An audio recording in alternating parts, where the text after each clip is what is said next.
భారతదేశ textile industry గురించి మనం ఇప్పుడు మరింత లోతుగా తెలుసుకుందాం. సాధారణంగా మనం ఒక సమస్యకు పరిష్కారం దొరకకపోతే దానిని వదిలేస్తాం.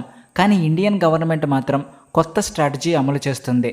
పెద్దవాళ్ళు అంటారు కదా, నేరుగా వేళ్లతో తీసుకున్నప్పుడు నెయ్యి రాకపోతే అవే వేళ్లను కొంచెం వంచి తీసుకోవాలి అని. భారతదేశం కూడా తన టెక్స్టైల్ ఇండస్ట్రీని కాపాడుకోవడానికి అలాంటి పద్ధతినే ఫాలో అవుతుంది. అమెరికా టారిఫ్ అంటే దిగుమతి సుంకం అనే కొత్త గోడ ఈ రంగానికి పెద్ద అడ్డుగా మారింది. భారతదేశం టెక్స్టైల్ అపారెల్ ఉత్పత్తిలో ప్రపంచంలోనే రెండవ అతిపెద్ద దేశం. ప్రపంచ వస్త్ర ఇండస్ట్రీలో భారత్, చైనా, బంగ్లాదేశ్ ఆధిపత్యం కొనసాగిస్తున్నాయి. ప్రొడక్షన్, ఎక్స్పోర్ట్స్ విషయానికి వస్తే ఈ మూడు దేశాల స్థానాలు వేరువేరుగా ఉన్నాయి. ప్రస్తుతం వార్తల్లో వస్తుంది ఏమిటంటే, ప్రపంచంలో టెక్స్టైల్ ప్రొడక్షన్లో రెండో స్థానంలో ఉన్న భారత్ తన ప్రాసెసింగ్ యూనిట్లను వియత్నాం, ఇండోనేషియా, ఆఫ్రికా దేశాలకు షిఫ్ట్ చేయడానికి ప్లాన్ చేస్తుంది. ఎందుకంటే అమెరికా విధించిన టారిఫ్ ఎక్కువగా భారత్ని లక్ష్యంగా చేసుకునేలా ఉందంట. కానీ ఇలా చేయడం వల్ల ప్రొడక్ట్స్ ఇండియావే అయినా వాటి మీద made in Vietnam, made in Indonesia అనే ముద్రలు పడతాయి. దీంతో కంపెనీల లాభం ఇండియాకే వస్తుంది. కానీ అమెరికా నేరుగా భారత్ను టార్గెట్ చేయలేదు. అమెరికాలోని పెద్ద కంపెనీలు ఇప్పటికే భారత్ నుంచి ఆర్డర్లు రద్దు చేయడం ప్రారంభించాయి. వారు చెప్పేది ఏమిటంటే, భారత్ టెక్స్టైల్ మ్యానుఫ్యాక్చరింగ్కి సంబంధించిన ప్రొడక్షన్ అమెరికాలోనే పెంచాలని. ఇదే అమెరికా కోరుకున్నది. కానీ భారత్ మాత్రం అమెరికా విధించిన షరతులపై కాకుండా తన షరతులపై పనిచేస్తూ వియత్నాం, ఇండోనేషియా, ఆఫ్రికా వైపు అడుగులు వేస్తుంది. అసలు ముందు ఇండియా టెక్స్టైల్ ఇండస్ట్రీ గురించి మనం ఇప్పుడు వివరంగా చూద్దాం. భారతదేశంలో టెక్స్టైల్ ఇండస్ట్రీ చాలా పురాతనమైనది. దాదాపు 5000 సంవత్సరాల క్రితం సింధులోయ నాగరికత కాలంలోనే పత్తిని పండించి బట్టలు తయారు చేసేవారు. మొఘలుల కాలంలో మన దేశ వస్త్రాలు ప్రపంచవ్యాప్తంగా ప్రసిద్ధి పొందాయి. ముఖ్యంగా మస్లిన్, కాశ్మీరీ పష్మినా, ఇంకా డక్కా మస్లిన్ వంటి ప్రపంచ మార్కెట్లలో ఎంతో డిమాండ్లో ఉండేవి. బ్రిటిష్ పాలన సమయంలో భారతీయ చేనేత ఇండస్ట్రీ తీవ్రంగా దెబ్బతింది. బ్రిటిష్ వారు మన దేశం నుంచి ముడి పత్తిని తీసుకెళ్లి తమ ఫ్యాక్టరీలలో బట్టలు తయారు చేసి తిరిగి మన దేశంలోనే అధిక ధరలకు అమ్ముకునేవారు. దీనికి కారణంగా మన చేనేత కళాకారులు తీవ్రంగా నష్టపోయారు. స్వాతంత్రం తర్వాత మన దేశ ప్రభుత్వం టెక్స్టైల్ ఇండస్ట్రీను తిరిగి బలోపేతం చేయడానికి అనేక చర్యలు చేపట్టింది. ఆధునిక ఫ్యాక్టరీలను స్థాపించడం, కొత్త సాంకేతికతలను ప్రవేశపెట్టడం వంటి వాటితో ఈ ఇండస్ట్రీ అభివృద్ధి చెందింది. ఈరోజు భారతదేశం ప్రపంచంలోనే రెండవ అతిపెద్ద టెక్స్టైల్ మ్యానుఫ్యాక్చరింగ్గా నిలిచింది. కానీ ఈ స్థానం ఇప్పుడు అమెరికా పన్నుల కారణంగా ప్రమాదంలో పడింది. టెక్స్టైల్ రంగంలో భారతదేశ అభివృద్ధిని చూసి అమెరికా ప్రభుత్వం 50% ట్యాక్స్ను విధించింది. దీని వెనుక ఉన్న ప్రధాన ఉద్దేశం భారత్ నుంచి ఇంపోర్ట్ చేసుకునే వస్త్రాల ధరలను పెంచడం. ఈ చర్యతో భారతీయ వస్త్రాలు అమెరికన్ మార్కెట్లో పోటీ పడలేవు. ఈ పన్నుల కారణంగా అమెరికాకు చెందిన పెద్ద పెద్ద కంపెనీలైన వాల్మార్ట్, టార్గెట్, అమెజాన్, H&M వంటివి భారతదేశం నుంచి తమ ఆర్డర్లను నిలిపివేశాయి. దీనివల్ల భారతదేశానికి సంబంధించిన 87,000 కోట్ల విలువైన టెక్స్టైల్ ఎక్స్పోర్ట్స్ ఆగిపోయాయి.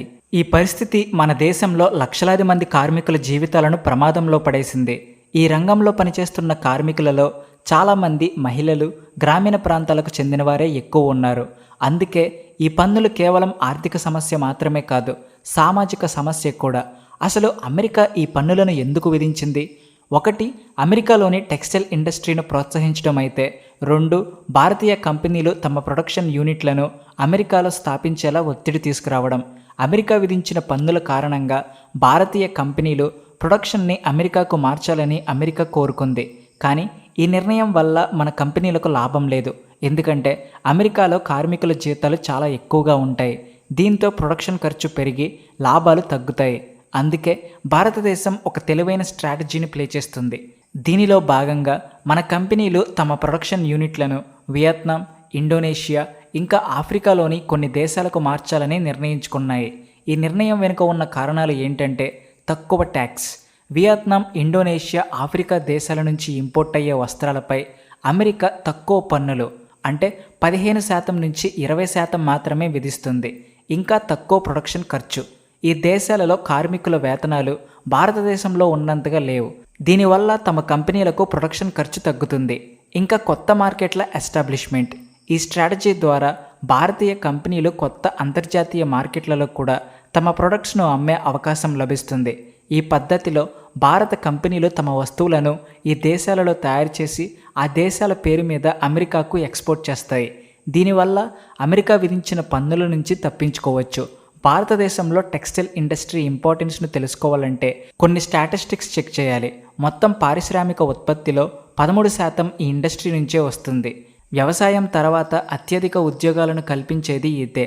దాదాపు 4.5 కోట్ల మందికి ప్రత్యక్షంగా ఉద్యోగాలను కల్పిస్తుంది. ఈ ఇండస్ట్రీలో 80% పని సూక్ష్మ, చిన్న ఇంకా మధ్య తరహా ఇండస్ట్రీలు ఎంఎస్ఎంఈల ద్వారా జరుగుతుంది. ఈ స్టాటిస్టిక్స్ చూస్తే ఈ ఇండస్ట్రీ ఇంపార్టెన్స్ మనకు తెలుస్తుంది.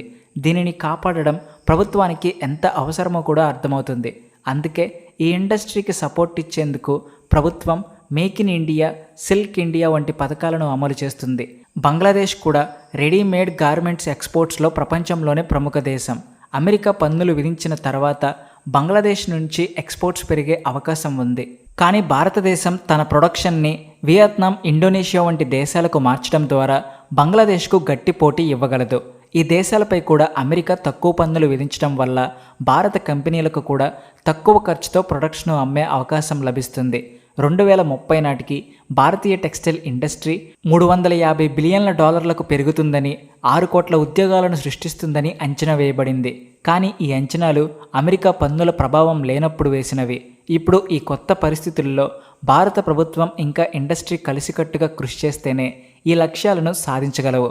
ప్రభుత్వం పత్తి రైతులను ప్రోత్సహించడానికి కనీస మద్దతు ధర ఎంఎస్పీని నిర్ణయిస్తుంది.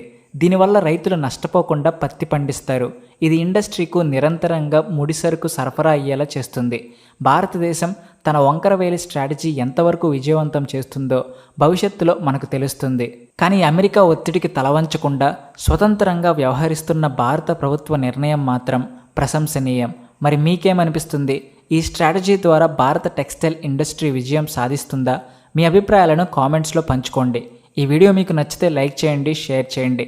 ఇలాంటి ఇంట్రెస్టింగ్ ఇన్ఫర్మేషన్ కోసం మా ఛానల్ను సబ్స్క్రైబ్ చేసుకోవడం మర్చిపోకండి. Please like and share and also thanks for watching.